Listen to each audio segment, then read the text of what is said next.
Hi hello ನಮಸ್ಕಾರ ಎಲ್ಲರಿಗೂ nature spirit 9 @ Kannada tarot card ರೀಡಿಂಗಿಗೆ ವೆಲ್ಕಮ್. ಇವತ್ತು ನಾನು ತಗೋತಾ ಇರುವಂತಹ ರೀಡಿಂಗ್ ಯಾವುದು ಅನ್ನೋದಾದ್ರೆ, ನಿಮ್ಮ ಮನಸ್ಸಿನಲ್ಲಿ ಯಾವುದಾದರೂ ಒಂದು ಪ್ರಶ್ನೆಯನ್ನ ಇಟ್ಕೊಳ್ಳಿ. ಅದು ಯಾವ ಆ, ಪ್ರಶ್ನೆ ಆದರೂ ಆಗಿರಬಹುದು. ಮದುವೆಗೆ ಸಂಬಂಧಪಟ್ಟಂತೆ, ಆಸ್ತಿಗೆ ಸಂಬಂಧಪಟ್ಟಂತೆ, ಮನೆಗೆ ಸಂಬಂಧಪಟ್ಟಂತೆ, ಆರೋಗ್ಯಕ್ಕೆ ಸಂಬಂಧಪಟ್ಟಂತೆ ಯಾವುದೇ ಪ್ರಶ್ನೆಯನ್ನ ನಿಮ್ಮ ಮನಸ್ಸಿನಲ್ಲಿ ಇಟ್ಕೊಂಡ್ರು ಕೂಡ ಗುರು ರಾಘವೇಂದ್ರ ಸ್ವಾಮಿಗಳು ನಿಮಗೆ ಹೌದು ಅಥವಾ ಇಲ್ಲ ಅನ್ನುವಂತಹ ಉತ್ತರವನ್ನ ಕೊಡ್ತಾರೆ. ಅಂದ್ರೆ ನಿಮ್ಮ ಮನಸ್ಸಿನ ಯಾವುದೋ ಒಂದು ಪ್ರಶ್ನೆಯನ್ನ ನೀವು ನೇರವಾಗಿ ಶ್ರೀ ಗುರು ರಾಘವೇಂದ್ರ ಸ್ವಾಮಿಗಳ ಬಳಿಯಲ್ಲಿಯೇ ಕೇಳಿ. ಮನಸ್ಸಿನಲ್ಲಿ ಅನ್ಕೊಳ್ಳಿ ಏನ್ ನೀವು ಪ್ರಶ್ನೆಯನ್ನ ಕೇಳಬೇಕೋ ಅದನ್ನ ಕೇಳೋದಕ್ಕೆ ಮುಂಚಿತವಾಗಿ ಮೊದಲು ಪ್ರಾರ್ಥನೆಯನ್ನ ಸಲ್ಲಿಸಿ. ಶ್ರೀ ಗುರು ರಾಘವೇಂದ್ರ ಸ್ವಾಮಿಗಳಿಗೆ ಪ್ರಾರ್ಥನೆಯನ್ನ ಸಲ್ಲಿಸಿ, ತದನಂತರದಲ್ಲಿ ನಿಮ್ಮ ಮನಸ್ಸಿನ ಪ್ರಶ್ನೆಯನ್ನ ಏಕಾಗ್ರತೆಯಿಂದ ಕೇಳ್ಕೊಳ್ಳಿ. ಯಾವುದೇ ಕನ್ಫ್ಯೂಷನ್ಸ್ ಇಲ್ಲದ ಹಾಗೆ, ಯಾವುದೇ ಡಿಸ್ಟರ್ಬೆನ್ಸ್ ಇಲ್ಲದ ಹಾಗೆ ಮನಸ್ಸನ್ನ ಏಕಾಗ್ರತೆಯಲ್ಲಿ ಇಟ್ಕೊಂಡು ನಿಮ್ಮ ಮುಂದೆ ಕಾಣ್ತಾ ಇರುವಂತಹ ಶ್ರೀ ಗುರು ರಾಘವೇಂದ್ರ ಸ್ವಾಮಿಗಳ ಇಮೇಜ್ ಅನ್ನ ನೋಡ್ತಾ ನಿಮ್ಮ ಮನಸ್ಸಿನಲ್ಲಿರುವಂತಹ ಪ್ರಶ್ನೆ ಯಾವುದು ಅನ್ನೋದನ್ನ ನೇರವಾಗಿ ಗುರು ರಾಘವೇಂದ್ರ ಸ್ವಾಮಿಗಳ ಬಳಿಯಲ್ಲಿ ಹೇಳಿ. ಯಾವ ಪ್ರಶ್ನೆಯನ್ನ ನೀವು ಗುರು ರಾಘವೇಂದ್ರ ಸ್ವಾಮಿಗಳ ಬಳಿಯಲ್ಲಿ ಹೇಳಿರ್ತೀರೋ ಅದು ಆ ಪ್ರಶ್ನೆಗೆ ಉತ್ತರ ಹೌದು ಅಥವಾ ಇಲ್ಲ ಅನ್ನುವಂತಹ ರೀತಿಯಲ್ಲಿ ನಿಮಗೆ ಉತ್ತರಗಳು ಸಿಗತ್ತೆ. ಪ್ರಶ್ನೆಗಳು ಯಾವುದೇ ವಿಚಾರಕ್ಕೆ ಆಗಿರಬಹುದು. ನೀವು ನೇರವಾಗಿ ಪ್ರಶ್ನೆಯನ್ನ ಗುರು ರಾಘವೇಂದ್ರ ಸ್ವಾಮಿಗಳ ಬಳಿಯಲ್ಲಿ ಕೇಳಬಹುದು. ಯಾತಕ್ಕೆ ಇದನ್ನ ಪದೇ ಪದೇ ಪದೇ ಪದೇ ಹೇಳ್ತಾ ಇರ್ತೇನೆ ಅಂದ್ರೆ, ಕೆಲವೊಮ್ಮೆ ನೀವು ಏನ್ ಕನ್ಫ್ಯೂಷನ್ಸ್ ಮಾಡ್ಕೋತೀರಾ ಅನ್ನೋದಾದ್ರೆ, ಯಾವ ಪ್ರಶ್ನೆಯನ್ನ ಕೇಳಬೇಕು, ಮೊದಲು ನಿಮ್ಗೆ ಹುಟ್ಟುವಂತಹದ್ದು ಯಾವ ಪ್ರಶ್ನೆಯನ್ನ ಕೇಳಬೇಕು. ನಾನು ಹೇಳುವಂತಹದ್ದು ಏನಂದ್ರೆ, ನಿಮಗೆ ಕೆಲವೊಂದು ಕಷ್ಟಗಳು ಇರುತ್ತೆ, ಒಂದು 3-4 ಕಷ್ಟಗಳು ಇರುತ್ತೆ ಅಂತ ಇಟ್ಕೊಳ್ಳಿ. ಅಂದ್ರೆ ಬೇರೆ ಬೇರೆ ವಿಚಾರಕ್ಕೆ ಸಂಬಂಧಪಟ್ಟಂತೆ ನಿಮ್ಗೆ ಪ್ರಶ್ನೆಗಳು ಇರುತ್ತೆ ಅಥವಾ ಯಾವುದೋ ಒಂದು ಕಷ್ಟಗಳು ಇರುತ್ತೆ. ಆದ್ರೆ ಆ 3-4 ಪ್ರಶ್ನೆಗಳಲ್ಲಿಯೂ ಅಷ್ಟನ್ನು ಕೇಳ್ಬೇಕಾ ಅನ್ನೋದಾದ್ರೆ, ಖಂಡಿತವಾಗಿಯೂ ಅಷ್ಟನ್ನು ಕೇಳುವಂತಹ ವಿಚಾರಕ್ಕೆ ಹೋಗ್ಬೇಡಿ. ಮನಸ್ಸಿನಲ್ಲಿ ಆ 3-4 ಪ್ರಶ್ನೆಗಳಲ್ಲಿ ಅತ್ಯಂತ ಮುಖ್ಯವಾದಂತಹ ಪ್ರಶ್ನೆ ಯಾವುದು ಅನ್ನೋದನ್ನ ನೀವೇ ಕೂತ್ಕೊಂಡು ಯೋಚನೆ ಮಾಡಿ, ತದನಂತರದಲ್ಲಿ ಆ ಪ್ರಶ್ನೆಯ ಕ್ಲಾರಿಟಿಗೆ ಬನ್ನಿ. ಹೌದು, ನನಗೆ ಇದಕ್ಕೆ ಒಂದು ಉತ್ತರ ಬೇಕಾಗಿದೆ ಅನ್ನುವಂತಹ ಯೋಚನೆಯನ್ನ ಮಾಡ್ಕೊಳ್ಳಿ. ಯಾಕೆ ಅಂದ್ರೆ, ಕೆಲವೊಮ್ಮೆ ಏನಾಗತ್ತೆ ಅಂದ್ರೆ, ನಿಮ್ಮ ಪ್ರಶ್ನೆಗಳು ಎಲ್ಲವೂ ಇಂಪಾರ್ಟೆಂಟೇ ಅಂತ ಅನ್ನಿಸ್ದಾಗ ನೀವೇನ್ ಮಾಡ್ತೀರಾ, ಕನ್ಫ್ಯೂಷನ್ ಆಗ್ಬಿಡ್ತೀರಾ. ಆದ್ರೆ ನೀವು ಕನ್ಫ್ಯೂಷನ್ ಆಗೋದಕ್ಕೆ ಬದಲಾಗಿ ಎಷ್ಟು ಪ್ರಶ್ನೆಗಳಿದೆಯೋ ಅಷ್ಟು ಪ್ರಶ್ನೆಗಳನ್ನ ಒಂದು ಪೇಪರ್ನಲ್ಲಿ ಬರ್ಕೊಳ್ಳಿ. ತದನಂತರದಲ್ಲಿ ಅದೇ ಪ್ರಶ್ನೆಗಳನ್ನ ನೀವು ನೋಡ್ತಾ ಹೋದಾಗ ಆ ಪ್ರಶ್ನೆಗಳಲ್ಲಿ ನನಗೆ ತುಂಬಾ ಮುಖ್ಯವಾದದ್ದು ಯಾವುದು ಅನ್ನುವಂತಹ ವಿಚಾರಕ್ಕೆ ಕ್ಲಾರಿಟಿಗೆ ಬನ್ನಿ. ಕ್ಲಾರಿಟಿಗೆ ಬಂದ ನಂತರ, ಹೌದು, ಒಂದು ಪ್ರಶ್ನೆಗೆ ನಾನು ಉತ್ತರವನ್ನ ಪಡ್ಕೋಬೇಕು ಅನ್ನುವಂತಹ ಮನಸ್ಥಿತಿ ಯಾವಾಗ ಬರುತ್ತೋ ಆ ಒಂದು ಪ್ರಶ್ನೆಯನ್ನ ಮನಸ್ಸಿನಲ್ಲಿ ಇಟ್ಕೊಳ್ಳಿ.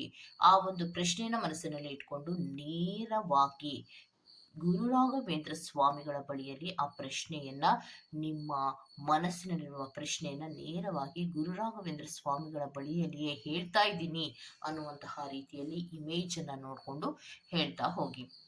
ತದನಂತರದಲ್ಲಿ ಖಂಡಿತವಾಗಿಯೂ ನಿಮ್ಗೆ ಹೌದು ಅಥವಾ ಇಲ್ಲ ಅನ್ನುವಂತಹ ಉತ್ತರ ಖಂಡಿತವಾಗಿಯೂ ಸಿಗತ್ತೆ. ಓಕೆನಾ? ನೀವು ರೀಡಿಂಗ್ ಅನ್ನ ನೋಡೋದಕ್ಕೆ ಮುಂಚಿತವಾಗಿ ಮಾಡ್ಬೇಕಾಗಿರೋದೇನೋ, ನೀವು ಆಯ್ಕೆಗಳನ್ನ ಮಾಡಬೇಕು. ನಿಮ್ಮ ಕಣ್ಮುಂದೆ 2 ಆಯ್ಕೆಗಳನ್ನ ಕೊಟ್ಟಿದ್ದೇನೆ.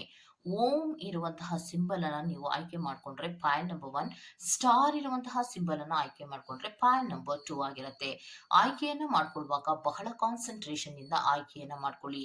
ಈ 2 ಸಿಂಬಲ್ಗಳಲ್ಲಿ ಯಾವುದು ತುಂಬಾ ನಿಮ್ಗೆ ಅಟ್ರಾಕ್ಟ್ ಆಗುತ್ತೋ ಆ ಸಿಂಬಲ್ ಅನ್ನ ಮಾತ್ರ ಆಯ್ಕೆ ಮಾಡ್ಕೊಳ್ಳೋದ್ರ ಮೂಲಕ ನಿಮ್ಮ ಮನಸ್ಸಿನಲ್ಲಿರುವಂತಹ ಪ್ರಶ್ನೆ ಯಾವುದೇ ಇದ್ರೂ ಕೂಡ ಗುರು ರಾಘವೇಂದ್ರ ಸ್ವಾಮಿಗಳು ಕೊಡುವಂತಹ ಉತ್ತರ ಏನು ಅನ್ನೋದನ್ನ ನೀವು ಪಡ್ಕೋಬಹುದಾಗಿರುತ್ತೆ.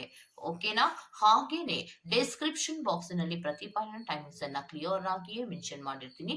ನೀವು ಯಾವ ಫೈಲ್ ಅನ್ನ ಸೆಲೆಕ್ಟ್ ಮಾಡ್ಕೊಂಡಿರ್ತೀರೋ ಆ ಫೈಲ್ನ ಟೈಮಿಂಗ್ಸ್ ಅನ್ನ ನೋಡಿ ಸ್ಕಿಪ್ ಆಗಿ ನಿಮ್ಮ ರೀಡಿಂಗ್ಸ್ ಗಳನ್ನ ನೀವು ತಗೋಬಹುದಾಗಿರುತ್ತೆ. ಓಕೆ, ರೀಡಿಂಗ್ ಅನ್ನ ಶುರು ಮಾಡೋಣ. Okay, let start. Point number 1 ಅವ್ರಿಗೆ ಏನ್ ಹೇಳ್ತಾ ಇದ್ದಾರೆ ಅಂದ್ರೆ, ನೀವು ಏನು ನನ್ನ ಮುಂದೆ ಒಂದು ಪ್ರಶ್ನೆಯನ್ನ ಇಟ್ಟಿದ್ದೀರಾ, ಅದಕ್ಕೆ ಸಲ್ಯೂಷನ್ ಅನ್ನೋದು ಇದೆ, ಅಂದ್ರೆ ಪರಿಹಾರ ಅನ್ನೋದು ಇದೆ. ನಿಮ್ಮ ಕೈಯಲ್ಲಿ ಅದನ್ನ ಹ್ಯಾಂಡಲ್ ಮಾಡೋಕ್ಕಾಗದೇ ಇರುವಂತಹ ಕಷ್ಟ ಏನೂ ಅಲ್ಲ. ನೀವು ಹೃದಯದಿಂದ ಮತ್ತೆ ಮನಸ್ಸಿನಿಂದ ಕರೆಕ್ಟಾಗಿ ಕೂತ್ಕೊಂಡು ಯೋಚನೆಯನ್ನ ಮಾಡಿದ್ರೆ ನಾನೇ ಅದಕ್ಕೆ ನಿಮಗೆ ಉತ್ತರವನ್ನ ಕೊಡ್ತೀನಿ. ಹೌದು, ಆಗುತ್ತೆ ಅನ್ನುವಂತಹ ಉತ್ತರವನ್ನ ಕೊಡ್ತಾ ಇದ್ದಾರೆ.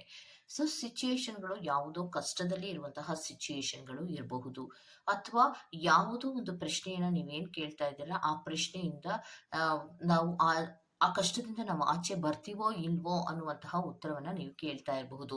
ಅಥವಾ ನನ್ನ ಲೈಫಿನಲ್ಲಿ ನನಗೊಂದು ಬೆಳಕು ಬೇಕು ಅನ್ನುವಂತಹ ರೀತಿಯಲ್ಲಿ ಯಾವುದೋ ಒಂದು ಪ್ರಶ್ನೆಯನ್ನ ಇಟ್ಕೊಂಡು ನೀವು ಏನ್ ಕೇಳ್ತಾ ಇದ್ದೀರಾ ಅದಕ್ಕೆ ಗುರು ರಾಘವೇಂದ್ರ ಸ್ವಾಮಿಗಳು ಏನ್ ಹೇಳ್ತಾ ಇದ್ದಾರೆ ಅಂದ್ರೆ, ಪರಿಹಾರ ಅನ್ನೋದು ನಿನ್ನ ಕೈಯಲ್ಲೇ ಇದೆ.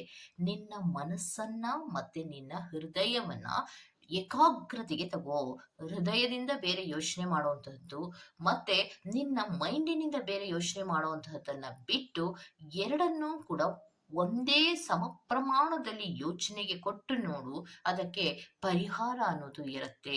ನಿನ್ನ ಮನಸ್ಸನ್ನ ಮತ್ತೆ ಹೃದಯವನ್ನ ಎರಡನ್ನೂ ಕೂಡ ನೀನು ಕನ್ಫ್ಯೂಷನ್ಸ್ ಮಾಡ್ಕೊಳ್ತೀರಾ ಕರೆಕ್ಟ್ ಆಗಿ ಕೂತ್ಕೊಂಡು ನೀನು ಯೋಚನೆ ಮಾಡಿದ್ರೆ ನಿನಗೆ ಅದಕ್ಕೆ ಪರಿಹಾರ ಅನ್ನೋದು ಸಿಗತ್ತೆ. ಯಾವುದೇ ಸಮಸ್ಯೆಗೂ ಒಂದು ಪರಿಹಾರ ಅನ್ನೋದು ಇದ್ದೇ ಇರತ್ತೆ. ಅದನ್ನ ಕೂತ್ಕೊಂಡು ಯೋಚನೆ ಮಾಡಿದ್ರೆ ನಿಮ್ಮ ಸಮಸ್ಯೆಯನ್ನ ನೀವೇ ಬಗೆಹರಿಸ್ಕೋಬಹುದು. ಸ್ವಲ್ಪ ಯೋಚನೆಯನ್ನ ಮಾಡಿ ಕರೆಕ್ಟ್ ಆದ ದಾರಿಯಲ್ಲಿ ನೀವು ಯೋಚನೆಯನ್ನ ಮಾಡಿದ್ರೆ ಪರಿಹಾರದ ದಾರಿಯನ್ನ ನಾನು ತೋರಿಸ್ತೀನಿ. ಹೌದು, ಆಗತ್ತೆ ಅನ್ನುವಂತಹ ಉತ್ತರವನ್ನ ಕೊಡ್ತಾ ಇದ್ದಾರೆ. ಓಕೆ, ಸೊ ಪಾಯಿಂಟ್ ನಂಬರ್ 1 ಯಾರೆಲ್ಲ ಆಯ್ಕೆಯನ್ನ ಮಾಡ್ಕೊಂಡಿದ್ದೀರೋ, ಸೊ ನಿಮ್ಮ ಪ್ರಶ್ನೆಗೆ ಉತ್ತರ ಹೌದು, ಆಗತ್ತೆ. ಓಕೆನಾ? Go to the next point number 2. Point number 2 ಯಾರೆಲ್ಲ ಆಯ್ಕೆಯನ್ನ ಮಾಡ್ಕೊಂಡಿದ್ದೀರೋ ಅದು ಸ್ಟಾರ್ ಅನ್ನ ಅಥವಾ ಸ್ಟಾರ್ ಸಿಂಬಲ್ ಅನ್ನ ನೀವು ಆಯ್ಕೆ ಮಾಡ್ಕೊಂಡಿರ್ತೀರಾ. ನಿಮ್ಮ ಮನಸ್ಸಿನಲ್ಲಿರುವಂತಹ ಪ್ರಶ್ನೆಯನ್ನ ಗುರು ರಾಘವೇಂದ್ರ ಸ್ವಾಮಿಗಳ ಬಳಿಯಲ್ಲಿ 3 ಬಾರಿ ಹೇಳಿ. ಇಮೇಜ್ ನಿಮ್ಮ ಮುಂದೆ ಕಾಣಿಸ್ತಾ ಇದೆ ಅಲ್ವಾ? ಓಕೆ, ಸೊ 3 ಬಾರಿ ಹೇಳೋದ್ರ ಮೂಲಕ ಗುರು ರಾಘವೇಂದ್ರ ಸ್ವಾಮಿಗಳು ನಿಮ್ಮ ಪ್ರಶ್ನೆಗೆ ಉತ್ತರ ಏನಾಗಿ ಕೊಡ್ತಾರೆ ಅನ್ನೋದನ್ನ ನೋಡ್ತಾ ಹೋಗೋಣ. ಓಕೆ, ನೀವು ಅನ್ಕೊಂಡಿರುವಂತಹ ಅಥವಾ ಪ್ರಶ್ನೆ ಇರ್ಬೋದು ಅಥವಾ ಸಮಸ್ಯೆ ಇರ್ಬೋದು ಅಷ್ಟೊಂದು ಈಸಿ ಅಲ್ಲ. ಅಂದ್ರೆ ಆಗುವಂತಹದ್ದು ಅಷ್ಟೊಂದು ಈಸಿ ಅಲ್ಲ. ತುಂಬಾ ಪ್ರಯತ್ನವನ್ನ ಮಾಡ್ಬೇಕಾಗತ್ತೆ. ಮತ್ತೆ ನೀವು ಏನು ಕೆಲವೊಂದು ಪ್ರಶ್ನೆಯನ್ನ ನೀವು ಇಟ್ಕೊಂಡಿದ್ದೀರೋ ಅದು ಕೆಲವೊಂದು ಕಾರ್ಮಿಕ್ ಕನೆಕ್ಷನ್ಗಳಿಗೆ ಸಂಬಂಧಪಟ್ಟಿರುವಂತಹದ್ದು ಆಗಿರತ್ತೆ. ಸೊ ಕಷ್ಟ ಇದೆ. ಯಾವುದೋ ಒಂದು ಬಿಡುಗಡೆಯ ಬಗ್ಗೆ ಆಲೋಚನೆಯನ್ನ ಮಾಡ್ತಾ ಇರುವಂತಹ ಸಾಧ್ಯತೆಗಳು ಕೆಲವೊಬ್ಬರಿಗೆ ಇದೆ. ಕೆಲವೊಬ್ಬರಿಗೆ ಮೇಲಿಂದ ಮೇಲೆ ನಮಗೆ ಕಷ್ಟಗಳು ಬರ್ತಾ ಇದೆ, ಅಥವಾ ಮೇಲಿಂದ ಮೇಲೆ ಒಂದು ರೀತಿಯ ತೊಂದರೆಗಳಾಗ್ತಾ ಇದೆ, ಜಗಳಗಳಾಗ್ತಾ ಇದೆ, ಇದೆಲ್ಲದರಿಂದ ಪರಿಹಾರ ಅನ್ನೋದು ಇದೆಯಾ ಅನ್ನೋದ್ರ ಬಗ್ಗೆ ಯೋಚನೆಯನ್ನ ಮಾಡ್ತಾ ಇದ್ದೀರಾ. ಸೊ ನಿಮ್ಮ ಕೈಯಿಂದ ಅಂತೂ ಖಂಡಿತವಾಗಿಯೂ ಸಾಧ್ಯ ಆಗೋದಿಲ್ಲ. ಅಂದ್ರೆ ಅದು ಕಷ್ಟ. ಆದರೆ ಸ್ಪಿರಿಚುಯಾಲಿಟಿಯ ಲೆವೆಲ್ಲಿಗೆ ಬಂದಾಗ ಮಾತ್ರ, ಅಂದ್ರೆ ದೇವರನ್ನ ನಂಬಿ ಅವರಿಗೆ ಸಂಬಂಧಪಟ್ಟಂತಹ ಕೆಲವೊಂದು ಕೆಲಸಗಳನ್ನ ಮಾಡಿದಾಗ ಮಾತ್ರವೇ ಅದು ಆಗುವಂಥದ್ದು ಮಿರಾಕಲ್ ಅನ್ನುವಂಥದ್ದು ನಿಮ್ಮ ಜೀವನದಲ್ಲಿ ಆಗತ್ತೆ.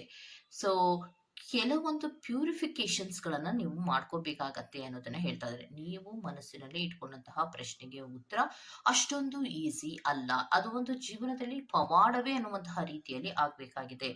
ಸ್ಪಿರಿಚುಯಾಲಿಟಿಯ ಕಡೆಗೆ ಬಂದಾಗ ಮಾತ್ರ ನೀವು ಅದರ ಕೆಲವು ಅನುಭವಗಳಾಗುವಂತಹ ಸಾಧ್ಯತೆಗಳಿರುತ್ತೆ. ಯಾಕೆ ನನ್ನ ಜೀವನದಲ್ಲಿ ಇಷ್ಟೊಂದು ಕಷ್ಟಗಳು ಬರ್ತಾ ಇದೆ, ಯಾಕೆ ನಾನು ಇಷ್ಟೊಂದು ನೋವುಗಳನ್ನ ಪಡ್ತಾ ಇದ್ದೀನಿ, ಯಾಕೆ ನನಗೆ ಮೇಲಿಂದ ಮೇಲೆ ತೊಂದರೆಗಳಾಗತ್ತೆ ಅನ್ನೋದಕ್ಕೆ ಎಲ್ಲದಕ್ಕೂ ಉತ್ತರಗಳು ಅನ್ನೋದು ಸ್ಪಿರಿಚುಯಾಲಿಟಿಯ ಕಡೆಗೆ ಬಂದಾಗ, ಒಂದು ದೈವತ್ವದ ಜ್ಞಾನ ನಿನ್ನಲ್ಲಿ ಆದಾಗ ನಿನಗೆ ಎಲ್ಲವೂ ಕೂಡ ಕಷ್ಟಗಳು ಕಡಿಮೆ ಆಗುವಂತಹ ಸಾಧ್ಯತೆಗಳು ಇರುತ್ತೆ. ಮೇಲಿಂದ ಮೇಲೆ ಕಷ್ಟಗಳಿರ್ಬೋದು, ನೋವುಗಳಿರ್ಬೋದು, ಅಸಮಾಧಾನಗಳಿರ್ಬೋದು, ಜಗಳಗಳಿರಬಹುದು, ಅಥವಾ ಮಾಡ್ತಾ ಇರುವಂತಹ ಕೆಲಸದಲ್ಲಿ ತೊಂದರೆಗಳಿರಬಹುದು. ಯಾಕೆ ಮೇಲಿಂದ ಮೇಲೆ ನನ್ನ ಜೀವನದಲ್ಲಿ ಇಷ್ಟೊಂದು ಕಷ್ಟಗಳು ಅನ್ನುವಂತಹ ರೀತಿಯಲ್ಲಿ ನೀವು ಏನು ಯೋಚನೆಯನ್ನ ಮಾಡ್ತಾ ಇದ್ದೀರೋ ಅದಕ್ಕೆಲ್ಲದಕ್ಕೂ ಕಾರಣ ಒಂದು ಕಾರ್ಮಿಕ್ ಕನೆಕ್ಷನ್ಸ್. ಎಲ್ಲವೂ ಕೂಡ ಒಂದಕ್ಕೊಂದು ಸುತ್ತಮುತ್ತ ಇರುವಂತಹ ಎಲ್ಲ ವ್ಯಕ್ತಿಗಳಲ್ಲಿ ನಿಮ್ಮಲ್ಲಿಯೂ ಕೂಡ ಒಂದು ರೀತಿಯ ಕಾರ್ಮಿಕ್ ಕನೆಕ್ಷನ್ಸ್ ಅನ್ನೋದು ಇರುತ್ತೆ. ಯಾವಾಗ ಈ ಕಾರ್ಮಿಕ್ ಕನೆಕ್ಷನ್ಸ್ ಅನ್ನೋದು ಇರುತ್ತೋ ಅಂತಹ ಸಂದರ್ಭಗಳಲ್ಲಿ ಏನಾಗತ್ತೆ, ಒಂದು ಮನಸ್ಸನ್ನುವಂಥದ್ದು ಒಂದು ಡಿಸ್ಟರ್ಬೆನ್ಸ್‌ಗೆ ಬರುವಂತಹ ಸಾಧ್ಯತೆಗಳಿರುತ್ತೆ. ಯಾವಾಗ್ಲೂ ಒಂದು ರೀತಿಯ ಭಯ ಇರ್ಬೋದು, ಒಂದು ಅಸಮಾಧಾನದ ರೀತಿಯಲ್ಲಿ ಒದ್ದಾಡೋದಿರ್ಬೋದು, ಈ ರೀತಿ ಆಗುವಂತಹ ಸಾಧ್ಯತೆಗಳು. ಅಂದ್ರೆ ಕತ್ತಲೆಯಲ್ಲಿ ನಾನಿದ್ದೇನೇನೋ ಅಥವಾ ನನ್ನ ಬದುಕೆ ಒಂದು ಕತ್ತಲೆಯ ರೀತಿಯಲ್ಲಿ ಇದೆಯೇನೋ ಅನ್ನುವಂತಹ ರೀತಿಯಲ್ಲಿ ಮನಸ್ಸು ಕಸಿವಿಸಿಯಲ್ಲಿ ಒದ್ದಾಡ್ತಾ ಇರುತ್ತೆ. ಅದಕ್ಕೆ ನೀವೇನ್ ಮಾಡ್ಬೇಕು ಗೊತ್ತಾ? ಶ್ರೀ ಗುರು ರಾಘವೇಂದ್ರ ಸ್ವಾಮಿಗಳ ಬುಕ್ ಒಂದು ಬರತ್ತೆ. ಅದನ್ನ ಬರೆಯೋದಕ್ಕೆ ಶುರು ಮಾಡಿ. ಯಾವಾಗ ಶ್ರೀ ಗುರು ರಾಘವೇಂದ್ರ ಸ್ವಾಮಿಗಳ ಬುಕ್ಕನ್ನ ಬರೆಯೋದಕ್ಕೆ ಶುರು ಮಾಡ್ತೀರೋ, ಆಗ ನಿಮ್ಮ ಮನಸ್ಸಿನಲ್ಲಿರುವಂತಹ ಎಲ್ಲ ಗೊಂದಲಗಳು ಕಡಿಮೆ ಆಗತ್ತೆ. ಕಷ್ಟಗಳು ಕೂಡ ಕಡಿಮೆ ಆಗ್ತಾ ಹೋಗುತ್ತೆ. ಎಲ್ಲಿ ಗುರು ರಾಘವೇಂದ್ರ ಸ್ವಾಮಿಗಳ ಬುಕ್ಕು ಸಿಗುತ್ತೋ ಅದನ್ನ ತಗೊಂಡು ಬರೆಯೋದಕ್ಕೆ ಶುರು ಮಾಡಿ. ಶ್ರೀ ಗುರು ರಾಘವೇಂದ್ರ ಸ್ವಾಮಿ ನಮಃ, ಶ್ರೀ ಗುರು ರಾಘವೇಂದ್ರ ಸ್ವಾಮಿ ನಮಃ ಅಂತ ಒಂದು ಬುಕ್ ಸಿಗುತ್ತೆ. ಆ ಬುಕ್ಕನ್ನ ತಗೊಂಡು ಬರೆಯೋದಕ್ಕೆ ಶುರು ಮಾಡಿ. ಆಗ ನಿಮ್ಮ ಜೀವನದಲ್ಲಿ ಮಿರಾಕಲ್ಸ್ ಅನ್ನೋದು, ಒಂದು ಅದ್ಭುತ ಪವಾಡಗಳು ನಡೆಯೋದಕ್ಕೆ ಸಾಧ್ಯ ಆಗತ್ತೆ. ಯಾಕಂದ್ರೆ ಎಲ್ಲವೂ ಕೂಡ ಕಾರ್ಮಿಕ್ ಕನೆಕ್ಷನ್ಸ್ ಗಳಲ್ಲಿ ಇರೋದ್ರಿಂದ, ನಿಮ್ಮ ಜೀವನವು ಒಂದು ಕರ್ಮದ ದಾರಿಯಲ್ಲಿ ಹೋಗ್ತಾ ಇರೋದ್ರಿಂದ ಎಲ್ಲ ವಿಚಾರಗಳಲ್ಲಿಯೂ ಕೂಡ ಕಷ್ಟಗಳನ್ನೋದು ಬರ್ತಾ ಇರುತ್ತೆ. ಅದಕ್ಕೆ ನೀವೇನ್ ಮಾಡ್ಬೇಕು, ಆಧ್ಯಾತ್ಮಿಕ ವಿಚಾರಗಳ ಕಡೆಗೆ ಅಥವಾ ಸ್ಪಿರಿಚುಯಾಲಿಟಿಯ ಕಡೆಗೆ ನೀವು ಬರಬೇಕು.